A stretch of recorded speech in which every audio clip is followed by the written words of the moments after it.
In recent weeks, rising violence and fighting have taken the lives of innocent civilians, men, women, and children. Heated rhetoric on both sides has raised the risk of war. So today I want to speak directly to you, the people of Sudan and South Sudan. In your lives, you've endured extraordinary hardship. You carry in your hearts the memory of family and friends you've lost.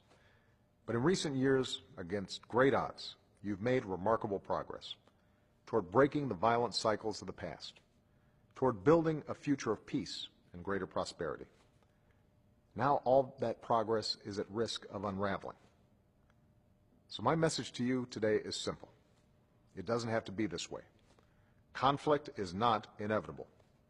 You still have a choice.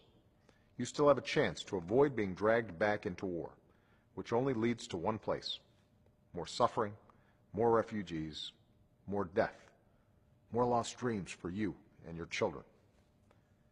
We know what needs to happen. The government of Sudan must stop its military actions, including aerial bombardments. It must give aid workers the access they need to save lives. And it must end its support for armed groups inside the South.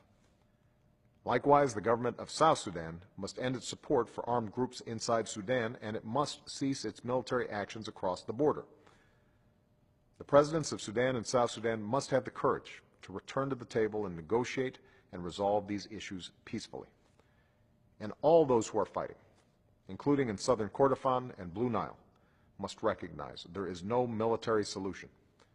The only way to achieve real and lasting security is to resolve your differences through negotiation.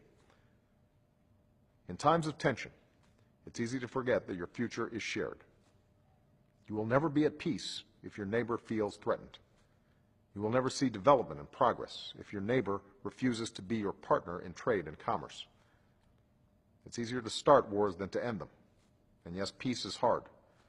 But the forces of history, which sometimes seem so large, are not beyond our control. Your future belongs to you. It is in your hands. You have the power, the choice, to say what comes next, whether your children will live in war or peace. The choice is yours, and now is the time to choose peace. As I've said before, those who have the courage to walk the path of peace will not be alone. You will have a strong and steady partner in the United States of America.